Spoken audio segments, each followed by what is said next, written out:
आपका यूनिक प्रज्ञान यूट्यूब परिवार में मैं प्रज्ञान सर हार्दिक स्वागत करता हूं, वंदन करता हूं, अभिनंदन करता हूं।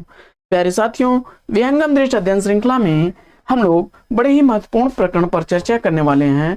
ऐसे प्रकरण जो परीक्षा की दृष्टि से काफी इंपॉर्टेंट प्रश्न है और बहुधा रिपीट होने वाले प्रश्न हैं, तो इन से अक्सर प्रश्न उठते हैं, तो इन तथ्यों को आप तक पहुंचाएं। इससे पूर्व अगर वीडियो को पहली बार देख रहे हैं तो चैनल पर नए हैं तो कृपया चैनल को सब्सक्राइब, वीडियो को लाइक और शेयर करना बिल्कुल न भूलें। तो बिना समय गंवाए प्रारंभ करते हैं पाठचर्या और देखते हैं आज का अध्ययन बिंदु।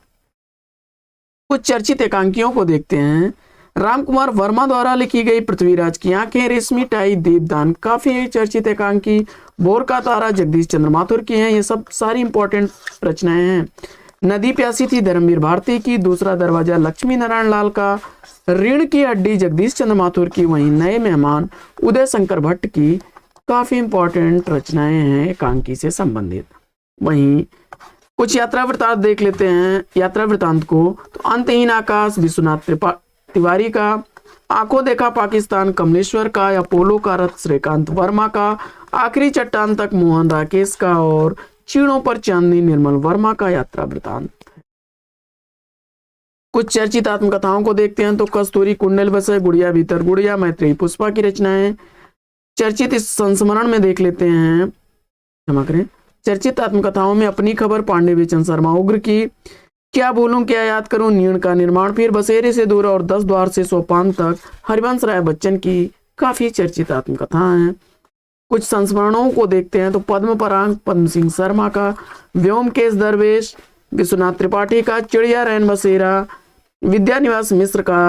हम हसमत कृष्णा सोबती का। वे दिन वे लोग शिव पूजन सहाय का। और मंटो मेरा दुश्मन उपेंद्र नाथ अस्क द्वारा चर्चित संस्मरण है। चर्चित रेखा चित्रों में देख लेते हैं। माटी की मूर्तें, गेहूं और गुलाब, राम वृक्ष बेनीपुरी का। समय के पांव माखनलाल चतुर्वेदी का। और चेतना के बिंब डॉक्टर नगेंद्र का। 10 तस्वीरें जगदीश चंद्र माथुर का है। वहीं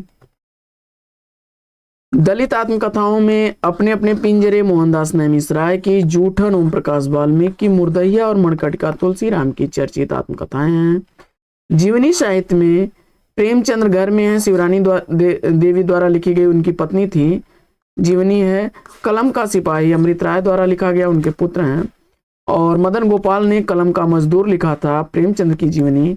वहीं आवारा मसीहा विष्णु प्रभाकर द्वारा लिखी गई शरद चंद्र चटर्जी की जीवनी है। चर्चित रिपोर्टाज में तूफानों के बीच रांगी राघव का। खून के झींटे भगवत शरण उपाध्याय का। जुलूस रुका है विवेकी राय का। ऋण जल धन जल फणीश्वर नाथ रेणु का। वहीं प्लाट का मोर्चा शमशेर बहादुर सिंह का है। उदंत मार्तंड कलकत्ता से प्रकाशित होने वाला जुगल किशोर का है। समालोचक जयपुर से प्रकाशित होने वाला है चंद्र शर्मा गुलेरी जी का। इंदु काशी से प्रकाशित होने वाली है पत्रिका अंबिका प्रसाद गुप्त की। प्रताप कानपुर से प्रकाशित होने वाली पत्रिका है जिसके संपादक गणेश शंकर विद्यार्थी हैं। चांद प्रयाग से प्रकाशित होने वाली महादेवी वर्मा ने इसका संपादन किया था। विशाल भारत कलकत्ता से प्रकाशित होता था। शायद संदेश आगरा से। कुछ अप्रवासी लेखकों की रचनाओं को देख लेते हैं। तो लाल पसीना खामोशी के चित्कार अभिमन्यु अनंत की रचना। पथरीला सोना रामदेव धुरंधर की है। वहीं धरती मेरी माता आजादी की किरणें जोगिंदर सिंह कंवल की रचनाएं हैं। समकालीन पत्रिका में आलोचना दिल्ली से प्रकाशित होती। तद्भव लखनऊ से। नया ज्ञानोदय दिल्ली से। हंस दिल्ली से। वर्तमान साहित्य अलीगढ़ से। कथा देश दिल्ली से। और पहल गाजियाबाद से प्रकाशित होने वाली पत्रिका है। अभिमन्यु अनंत को मॉरिशस का प्रेमचंद्र कहा जाता है। वहीं जोगिंदर सिंह कंवल को फिजी का प्रेमचंद्र कहा जाता है। मंगला प्रसाद पारितोषिक से प्राप्त रचनाओं को देख लेते हैं। तो रस मीमांसा के लिए मंगला प्रसाद पारितोषिक दिया गया था रामचंद्र शुक्ल को। वीर सतसई के लिए वियोगी हरि को। वीर सतसई की भूमिका के लिए पद्म सिंह शर्मा को। वहीं प्रिय प्रवास कृति के लिए हरिऔध जी को मंगला प्रसाद पारितोषिक दिया गया। रश्मि और नीरजा के लिए महादेवी वर्मा को मंगला प्रसाद पारितोषिक दिया गया। परख कृति के लिए जैनेन्द्र कुमार को। और कबीर हजारी प्रसाद द्विवेदी जी की रचना के लिए मंगला प्रसाद पारितोषिक दिया गया। संशय की एक रात कृति के लिए मंगला प्रसाद पारितोषिक नरेश मेहता को दिया गया। साकेत मैथिली शरणगुप्त को, कामायनी जयशंकर प्रसाद को। आगे एक से अधिक पुरस्कार प्राप्त करने वाले रचनाकारों को देख लेते हैं। तो महादेवी वर्मा, भारत भारती, ज्ञानपीठ और मंगला प्रसाद तीनों पुरस्कारों से सम्मानित रचनाकार हैं। वहीं लोकायतन कृति पर सोवियत लैंड नेहरू, ज्ञानपीठ पुरस्कार और साहित्य अकादमी पुरस्कार से सम्मानित सुमित्रानंदन पंत जी हैं। रामधारी सिंह दिनकर को ज्ञानपीठ पुरस्कार और साहित्य अकादमी पुरस्कार दोनों दिया गया। सरस्वती सम्मान हरिवंश राय बच्चन को, साहित्य अकादमी पुरस्कार हरिवंश राय बच्चन को दिया गया। व्यास सम्मान, साहित्य अकादमी पुरस्कार, सोवियत लैंड नेहरू पुरस्कार और भारत भारती पुरस्कार रामविलास शर्मा को दिया गया था। परीक्षा उपयोगी कुछ विशिष्ट देख लेते हैं। हिंदी के विकास में योगदान देने वाली संस्थाओं को। दक्षिण भारत हिंदी प्रचार समिति मद्रास 1918 ईस्वी में इसकी स्थापना हुई थी।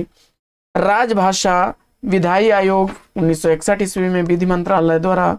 राष्ट्रभाषा प्रचार समिति वर्धा में 1936 ईस्वी में स्थापित हुई थी। केंद्रीय अनुवाद ब्यूरो 1971 ईस्वी में। वैज्ञानिक एवं तकनीकी शब्दावली आयोग का गठन हुआ था शिक्षा मंत्रालय द्वारा 1961 ईस्वी में। केंद्रीय हिंदी निदेशालय की स्थापना 1960 ईस्वी में। नागरिक विचारणी सभा काशी की स्थापना हुई थी 1893 में। फोर्ट विलियम कॉलेज 1800 ईस्वी में स्थापित हुआ था। केंद्रीय हिंदी समिति 1967 ईस्वी में। वहीं केंद्रीय हिंदी प्रशिक्षण संस्थान नई दिल्ली में 1985 ईस्वी में स्थापित हुआ। हिंदी साहित्य सम्मेलन प्रयाग की स्थापना 1910 ईस्वी में हुई थी। हिंदी व्याकरण का इतिहास। मिर्जा खां द्वारा रचित ब्रजभाषा व्याकरण हिंदी का सबसे प्राचीन व्याकरण माना जाता है। वहीं खड़ी बोली का प्रथम व्याकरण केटलर ने लिखा। ग्रियर्सन सुनीति कुमार चट्टोपाध्याय के अनुसार हिंदी का पहला व्याकरण हिंदुस्तानी ग्रामर गिलक्राइस्ट द्वारा 1790 में लिखा गया। आधुनिक हिंदी व्याकरण ईग्रिप्ज महोदय द्वारा लिखा गया है। हिंदी कवायद लल्लूलाल की रचना है। भाषा तत्वबोधनी रामजतन की रचना है। किशोरीदास वाजपेयी द्वारा लिखा गया ब्रजभाषा का व्याकरण राष्ट्रभाषा का प्रथम व्याकरण और हिंदी शब्दानुशासन है। हिंदी व्याकरण नाम से कामता प्रसाद गुरु एवं राजा शिव प्रसाद सितारे हिंद की भी रचनाएं हैं। उपविराम चिन्ह कोलन को कहा जाता है। अर्ध विराम चिन्ह सेमी कोलन है। सब दूसरी भाषाओं से आए हुए विराम चिन्ह है। अल्प विराम कामा है। पूर्ण विराम फुल स्टॉप है। क्वेश्चन मार्क है। विस्मयादि बोधक चिन्ह है। फिर विरामेत्तर चिन्ह में जैसे कोष्टक, छोटा कोष्टक, बड़ा कोष्टक, विकल्प चिन्ह, अनुवृत्ति चिन्ह, उद्धरण चिन्ह, रेखांकन चिन्ह, योजक चिन्ह, विवरण चिन्ह है, निदेशक चिन्ह है या लाघव चिन्ह है, लोप चिन्ह है, एकल अवतरण सिंगल इन्वर्टेड कामा जिसे आप कहते हैं, हंस पद, त्रुटि पद, काक पद या स्मरण चिन्ह पद ये होता है जो आप ट्र के नीचे लगाते हैं। तो साथियों आज की यह पाठचर्या लेगी यहीं पर विराम। वीडियो अगर अच्छा लगा हो तो लाइक और शेयर कर दीजिएगा। चैनल पर पहली बार होंगे तो चैनल को सब्सक्राइब कर लीजिएगा। तो फिर मिलते हैं आपसे अगले वीडियो में एक नए प्रकरण, एक नया टॉपिक, एक नए अंदाज में। तब तक के लिए लेंगे आपसे विदा। आपका जीवन मंगलमय हो। बेस्ट विशेष बेस्ट ऑफ लक। जय हिंद साथियों।